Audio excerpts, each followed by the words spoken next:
Empire Properties in Faribault. Royal Ross, Gordy Cosfeld here at Jana's Market Grill. It is bustling with activity in this place. They've got a Minnesota omelet on special. It looks awesome, Royal. Always does, Gordy, and welcome to the 2024-2025 season of, what is our show? A Faribault Spotlight on Youth. Faribault Spotlight on Youth. Formerly the Coaches Show. Yeah, Faribault Coaches Show. I thought this kind of was more of a better explanation of what this show is really all about. Yes, because, like we always say, it's not just about the coaches and the, quote, athletes in sports, but we also want to talk to everybody that is involved in high school activities, such as, can be anything, speech, drama, theater, band, choir, DECA, robotics. So if you have a son, a daughter, a granddaughter, a grandson, a niece, a nephew, if they're involved in a high school activity of any kind, send them out here on Saturday morning between 10 and 10:30, and we'll definitely introduce their activity, and we'll introduce them and let them tell us about themselves. Some of the best shows we've had. We had the Archer last spring. Oh, yeah. She was awesome. Yep, definitely. Miss Bonger is going to Nationals in archery in only her second year of competition. That was fantastic, and we hope to have her back again, too, real soon to talk about the upcoming archery season. But have you had the Minnesota omelet? I have not had the Minnesota omelet, no. I have not. I probably had most of the same stuff in the omelet, except I'm not sure. I believe it has some wild rice, and I don't think I've ever had wild rice in an omelet. That sounds good, though. It does. I'd try it. I just have never had one. I love Minnesota wild rice. Yep. Folks, coming down to Jana's, we got hot food to order that you can sit down and eat here, or you can take with you, or they have pre-portioned cold meals that are delicious. You take them back to the home or office, pop them in the microwave for a couple minutes, and they are really good.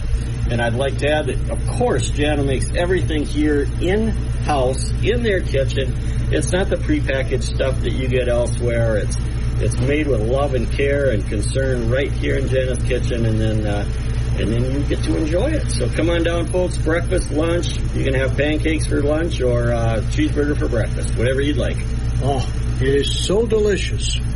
I got to tell you, a couple weeks ago, I filled in for Jerry on the birthday club on Friday. Jana comes in typically, but she wasn't able to make it in that Friday. It was a shame because I wanted to thank her in person, but I thanked her in public on the radio. They're getting me back to health because they've got healthy food in. Yes.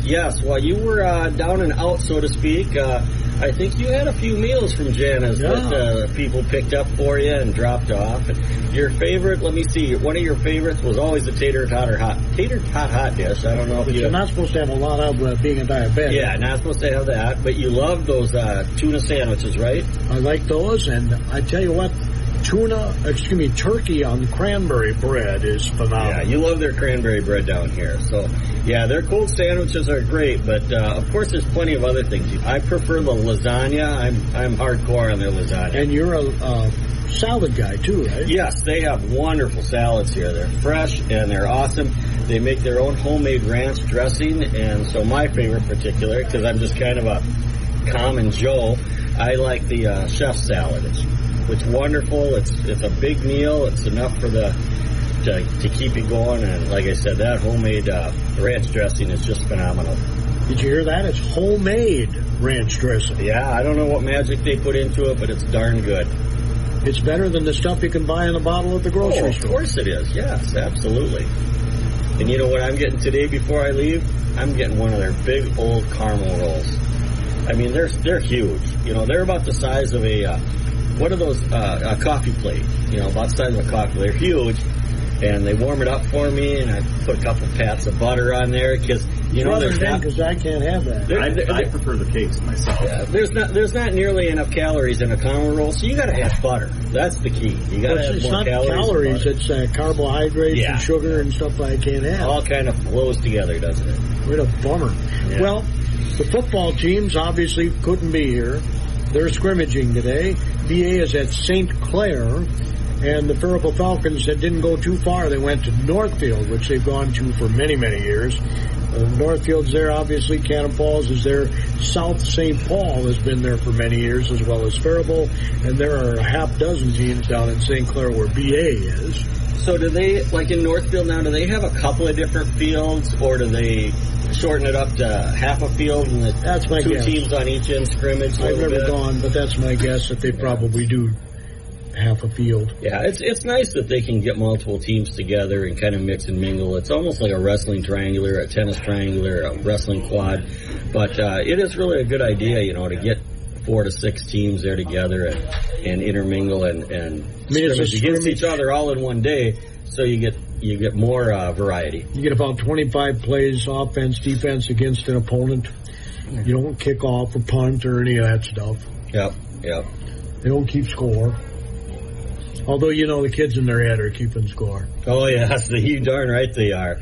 They got to talk smack, so they got to keep mental score. Girls tennis team had a good opener. Yeah, they didn't do too bad. They had played a couple of teams last Saturday, I believe it was, and they lost to Owatonna. Owatonna is traditionally a very strong team, and they're always at the top of our conference. So we won't talk too much about the Owatonna match, but the Faribault girls tennis did have a nice win over Austin. They won 5-2. Number 1 seed singles, Grace Brazil, she carried on. I think she won like 6-love, 6-love, or 6-love, 6-1, something like that. Anyway, and here's a young lady who just picked up tennis within the last couple of years. Yes, and she's playing number 1 single. Yep. So good job, Grace Brazil. And then also at singles, Annika Sterling and Beta Christensen both picked up wins at singles. And then in doubles, Carmen Puente. Carmen, I hope I'm pronouncing your name correctly. And Hannah Shepard, they were a team that won their doubles match. And then Nell Gibbs and Hannah Traboka, they picked up their doubles match. So there's your 5 winners out of the 7 matches over Austin. So good job to Coach Jeff Anderson and the ladies. They are playing right now as we speak. So we wish them well, and we will have their results next week on here. And hopefully we'll have Jeff on next week. I think he said he could join us next weekend. That'd be nice. Hopefully we can bring a couple ladies out with them. Yes, absolutely. And they lost a lot of top talent from their team last year. Last year they had a very competitive team, which isn't always the case in Faribault tennis. But they had a competitive female team last year, and they lost some of their top talent. So it's nice to see that they're getting some early season success. Swimming and diving is practicing right now.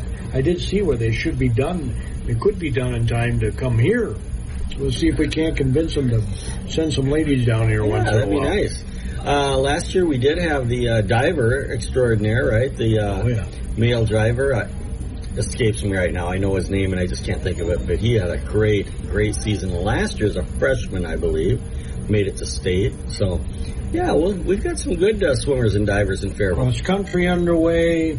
Volleyball will have the match on Monday, the season opener for the Faribault Falcons against perennial superpower Stewartville. Oh, yeah, that'll be good. Later in the week, VA goes to Stewartville and plays.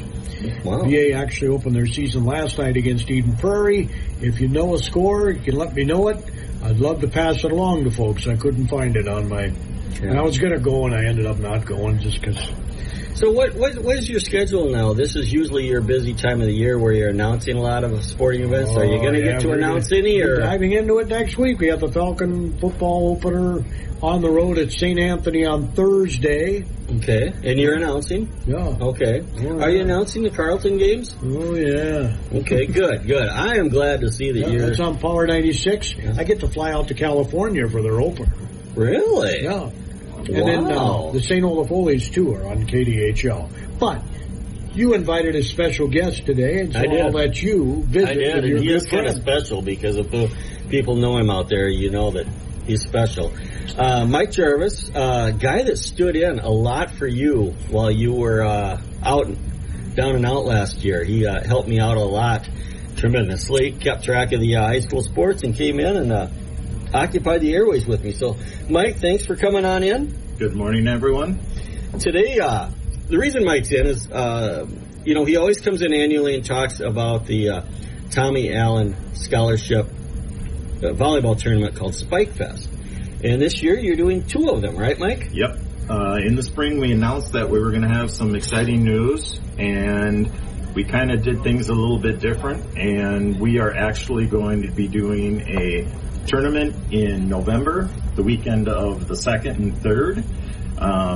We're going to do something a little bit different. We're going to be at the Armory again. We're going to be doing a women's and co-ed tournament, but we're also adding a, hopefully, men's 4 indoor tournament. We've had men's team tournament in the past. We got away from it for a couple of years, and then we had people asking last year about it, and we thought, let's give it a shot and see if we can get the numbers, and maybe it'll increase our number of co-ed teams that come in and play. And then again in March 9th and 10th, we're going to be running a second indoor Spike Fest tournament. So again, all the money that we raise for the tournament goes to the Tommy Allen Youth Scholarship Fund. Those funds can be used by parents for kids to get them into sports programs, and it'll pay for half the scholarship or full. I'm not really sure how it goes, but it helps out with the activity fees. Yep, it helps getting kids into the program, which I think was really important. Yeah, so you've got an early one now, March, and then your early one in November, and then your typical one in March. And like Mike said, it is an adult tournament, but the funds go to help the Faribault youth get into activities, and you can use those activity fees for any of the sports locally. So I'm kind of excited about the men's 4s. I know that in the past, just a few years ago, you had a huge turnout for men's, and it was very, very competitive with teams coming from all over. But like all other competitive sports on the face of the earth, I think participation had dropped off and everything, so you lost a couple of years where you didn't have the men's. So I'm excited to hear about men's 4s indoor. Now, my son Ryder, he lives down in Florida, and he plays beach volleyball down there, and that's all they play is 4s down there. He was telling his team that up here in Minnesota on sand, they play 6-person teams, and they looked at him like he was crazy, but they play all 4s down there, and it's kind of cool. They've got it simulcast on the World Wide Web, so I can watch them live stream, and it's fun. So I'm really looking forward to see the men's 4s be part of the Tommy Allen scholarship tournament. Same rules on the 4s? Yep. Same size court, and the rules are all the same. Yep, and they do 4s with co-ed also, and women's, I haven't seen it, but I'm sure there is some out there. Yeah, I think it's going to be exciing. Well, and now it's going to be more popular because now they've got boys high school volleyball in Minnesota. So in the future, there'll be more men involved. Yeah, the state of Minnesota High School Association did a smart thing by sanctioning boys volleyball. Yeah, it's one of those good news, bad news things. It's always great to have another sport, and it's selfishly, I enjoy watching volleyball, so it's great to add volleyball, but the bitter part is that it kind of depletes the athletes. It, spreads them out thinner across the board, so if, one athlete is playing one sport, they can't play another sport in the fall. So, well, you would have played in high school if they had it, right? That's how I actually got started. They had an intramural program out of Faribault High School, and I thought, I'm going to give it a shot, and I'm going to play. And I went and I played, and, it wasn't all that great. And then it was when I got into college that a couple of girls that I still play with, taught me how to play the game a lot better. And that's when I really kind of stepped it up. And then a couple of years into doing that, then I was playing volleyball down at the community center. And that's where I ran into Chris Willock. Him and I graduated together, but he's like, where'd you learn to play volleyball? And I told him what I had done, and all of a sudden he asked me to play men's, and we have played men's since probably early 90s. I know your wife's a volleyballer, are you? Yep. No. I stay off the court, but yes, my wife's a big volleyball player. She absolutely loves it. And, Mike's a good buddy of mine, so I can joke about this. But, Mike, you are prone to get hurt playing volleyball. Yeah. Oh, my. Happens more than a few times, so we, tease him about that. So Did you get hurt in your very first year in intramural high school volleyball? No. Are you sure you're just not forgetting that memory? I'm positive. Because I think I was good for about the first 20 years. Wow, that's a stretch. Of course, he didn't play for 19 of those. He played 1 year, took the next 19 off, and then started again. But a few years ago, I think it was a Bethlehem Academy young lady, unfortunately broke her leg on the standard. Yep. Ran into the standard chasing the ball. Oh, wow. That would leave a mark. That's not a good feeling. I've done that too. Oh, that would leave a mark. Yeah, I'm sorry to hear that. That just kind of makes me shiver. So, those kind of injuries can happen. Absolutely, Buckle they a can. knee, turn an ankle. Oh, my wife blew out her knee, or excuse me, not her knee, her ankle several years ago in Owatonna playing volleyball, and they had to have an ambulance come pick her up. So I always tease her about getting hurt in a volleyball match and having to take an ambulance ride to the hospital. But it was brutal. I was in Medford at a wedding dance, and well, what can I say? I was at a wedding dance, and I ended up trying to jump over a bunch of chairs for I don't know what reason. I was at a wedding dance, and I didn't quite make it over the last chair, and I ended up injuring my foot really bad. Really bad. And I had to take an ambulance ride because they wouldn't let me ride in a car. It was a policy of the place in Medford where the wedding dance was that you had to take the ambulance. All right. So I had to take an ambulance ride from Medford to Faribault. Well, it happens. It happens. So hopefully not today, though, right, Mike? No. Because we got a tournament in town today. Yeah. So out at JMO's, the former Bashers, there is a year-end sand volleyball tournament. It's kind of a fun tournament instead of a regular competitive fun tournament. This one is, there's different rules that Chris Willock came up with. Some of them are going to be fun and challenging. Let's just say that the referees are going to be somewhat involved in the outcome of the game. If I do some refereeing today, I wished I would have had a T-shirt that says I take bribes. And even if he's not wearing that shirt, folks, he'd still take a bribe. Wow. But it's a end of the year tournament. They just want to have fun out there. We got a couple of the upper teams that play in the league. Otherwise, it's mostly the fun league teams that are out there playing. They started at 10 o'clock. But now, also, is it at the same time or after the volleyball? There's also a bags tournament. That is starting at 3 o'clock.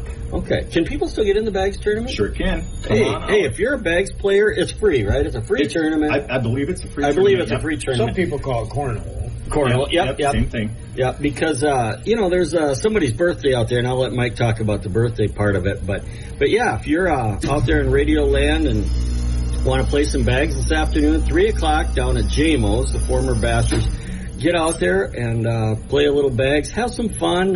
They've got things going on all day long out there because it is somebody's birthday. Yeah. Big thing is check out the place because Ryan has done a lot of work out there. And it is Ryan's birthday. Ryan Burr, he's the new owner of the bowling center. And are we going to say the age here now? Or? I'm sure he's probably 21. No, I don't think so. I've known him for many, many years. He's in his mid-30s. But Ryan is a great guy. Ryan and his wife, Amanda, bought the former Bashers and the Faribault Bowling Center.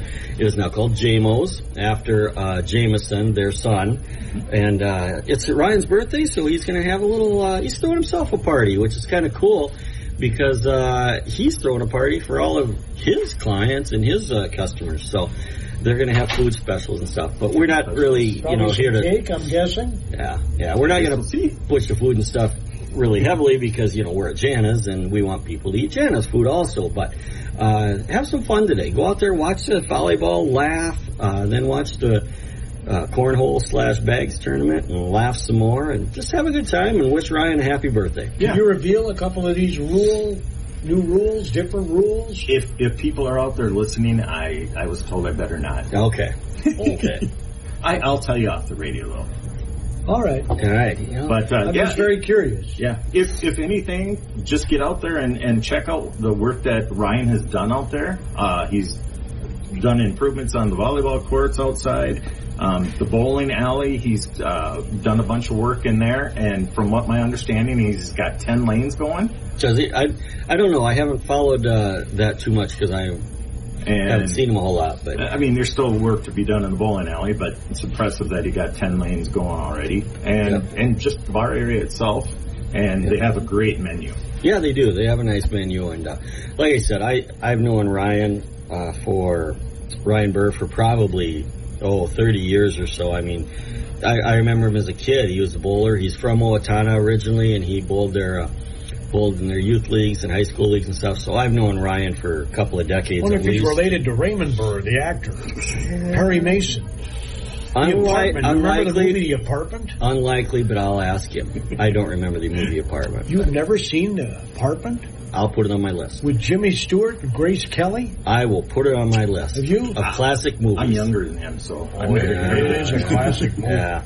So I really think a lot of Ryan and Amanda, and I applaud them for taking on this endeavor and bringing bowling and volleyball back. Important part of Faribault back. Oh, absolutely. Yeah, absolutely. So it's a town our size not having a bowling alley, that'd be crazy. Yeah. So folks, go on out to the new JMO's and check out some volleyball and bags and just have some fun. Get outside. It's a beautiful day. A little warm, but that's all right. Beautiful day, and I'm sure they got cold drinks. I'm sure they do. Can I go back to Tommy Allen for Yes, absolutely. Let's go back to Tommy Allen. Real quick with Tommy Allen, if you're looking to get a team into it or just even come out and watch, we're doing it out at the Armory.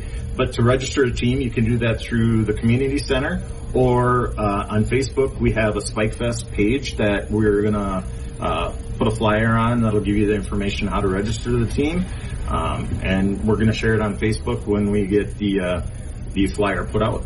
Yeah, the official tournament is actually Spike Fest. We relate it to Tommy Allen because it's such a great program and raises a lot of funds for the Tommy Allen Scholarship Fund, which again helps families out with the athletic fees that seem to be inching higher and higher every year. So yeah, if you if you search Facebook for Spike Fest, you will find it, and it's just like it sounds, Spike Fest, easy to spell and easy to find information about it, and we need teams for it. So come on, folks, get out there and have some fun in November and then again in March. I'm glad they didn't call it Kill Fest. The spikes are kills these days, but if you've seen some of these guys hit, or Kill Fest would be appropriate. Yeah, it would be accurate. It's a very competitive tournament. Yeah, it's fun. Very fun to watch too. Sounds like it. Yeah. We might even have to get you out there watching a little bit. You can watch. I was going to say, I can't jump right now. No, you can't jump, but you can watch and hoot and holler and talk smart just like the rest of us. I remember playing some volleyball up at our church. I went to Christ Lutheran with the youth one night. This is several years ago even. I was probably in my late 40s, and I realized that my equilibrium was off a bit. I was trying to do an overhead shot, and I got dizzy all of a sudden. That never happened to me before. Wonder if that's a sign. I was getting older. But that was several years ago, and you're still here, so you can ignore that sign. Yeah. You ever do overhead shots where you have to look backward? Not intentionally. Not intentionally, but you've saved some shots where you've been running. Chase the ball going from goal. I've done that many times. Yeah. You got to save them overhand, backwards, all kinds of things. So. And I don't know, it's just weird. I've never had that happen. Another one that we should mention, high school bowling is fired up and starting right around this time too. So we'll try to get some high school bowlers from the Faribault area to come in and talk to us some Saturday. It's going to be tough because they do have Saturday matches. Who's their coach? I don't know who it is this year. So what I might have to do, if it's possible, is maybe I'll have to go out and record a little segment with the Faribault High School coach and then turn it over to you and see if you can do some magic with it. Yeah, absolutely.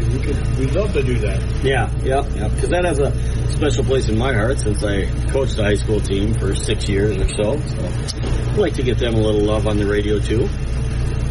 State amateur baseball tournaments continuing this weekend. Anything else, Mike, that you'd like to share with us? Not that I can think of. All right. Well, you're not playing today, but you're reffing, and that's still volleyball related. So, friend, don't get hurt. Don't get hurt, yeah. That's, I don't think he could get hurt reffing. Oh, he could. Oh, yeah, Mike. If I fell off the stand, Yeah, Mike could. Possibility, but that ain't gonna happen. He could get hurt walking to the stand. It's through the sand. Stand's unstable, and he could roll an ankle or something. I know. He's a fine physical specimen, but he could still roll an ankle in that sand. Man. At least I'll get out on the volleyball court. Yeah. At least you'd be on the volleyball court. He's relentless, isn't he? And the sand is in good shape. But Eden Prairie beat PA last night 3-1. Oh, in women's volleyball, girls volleyball, 3-1 Eden Prairie. 3-1 Eden Prairie. Oh, Eden Prairie is one of the biggest schools in the state. Yeah. They probably have a few more players to pick from than we do, but it's. We're talking thousands more. Yeah. Yep. Yeah. All right. You're right. I was kind of being generous, I guess. It's good that they take on that tough competition. Absolutely. That's why they're good every year. Mm-hmm. Absolutely. Yeah. And they've got a fair amount back from a year ago. Bethlehem Academy. I'm looking forward to seeing them. We'll be broadcasting some of their matches, as I said. So the Faribault Falcon home opener against Stewartville on Monday night. Monday night volleyball. Monday night volleyball. Okay. On KDHL. And when does, I think you might have said this, but when does football start for both Faribault Falcons and BA? Well, the Falcons start on Thursday night, I think. This Thursday? Yep, Before Labor Day. We're at St. Anthony Village. Oh, yeah, they always start. Okay, so they and then start on this Friday, Thursday. I believe it is, the BA team goes to Winona Cotter. They play at Winona State University. Cotter is a pretty good team traditionally, is that right, or Not no? football. Okay, not football. Okay. Must be another sport I'm thinking. No, Winona is as far. They've been good the last few years. Not Winona Cotter. No, not Winona Cotter. Yeah, Winona, yeah. We're talking Winona Cotter. Yeah, okay. Winona Cotter. No So anyway. offense to Cotter fans, but they have had some trouble. So Thursday night, we wish good luck to the Faribault Falcons football. Friday night, we wish good luck to the Bethlehem Academy. Both teams on the road. Yep, on the road, and then maybe the following week you can check out one or maybe both of them in action in town. Waterville Indian. Yes, Waterville Indians play at 6:30 today Class C. in Belle Plaine against Town the Baseball. Red Wing Aces. I have a special place in my heart for the Waterville Indians just because I spend so much time between Faribault, Waterville, and Legion all summer. So I've watched a few Waterville games over the years, and Well, I hope you're I wish them well. Shane Selmer. They're dedicating the season. Yeah. Shane, young man, suddenly it was home. And they've dedicated the season to Shane Selmer. I've got a link to their fundraiser on our website, folks. Yeah. So please give. Yes. His family, he left down a couple of kids behind, and I think that his wife had another baby just days after his passing. It's just it's a very sad story, and I wish the team overall, I wish them great things, but especially in dedicating the season to Shane. So go Waterville Indians. Union Hill, who drafted Joe Grody from the Faribault Lakers, they are playing. See how low this print is. Union Hill is playing against Carleton in Belle Plaine tomorrow at 4 in the afternoon. Jordan Brewers won last night, 5-0 over Cold Spring, so they'll play next Friday at home again at 7:30. The last time a team won the tournament on their home field was Jordan 20 years ago. Wow. They're rated number 1 in Class C, so I could see that happening again. Yeah. Do you mind if I get in a little plug for G&H? We got about a minute sure, left. Absolutely. Yeah, all right. Well, Go for it. Yes, Royal Ross here with G&H Properties, located in beautiful downtown Faribault in the Depot Square building across the street from the post office. Licensed realtor and homeowner association manager personally, so I spend most of my time managing homeowner associations, condo associations, townhome associations. If you live in one of those and are self-managed or looking for a management company, give us a call at G&H Properties. We would love to talk about other divisions. We have a huge storage division where we have a lot of mini storage of all. We have a property division known as our property managed investment property for renters and our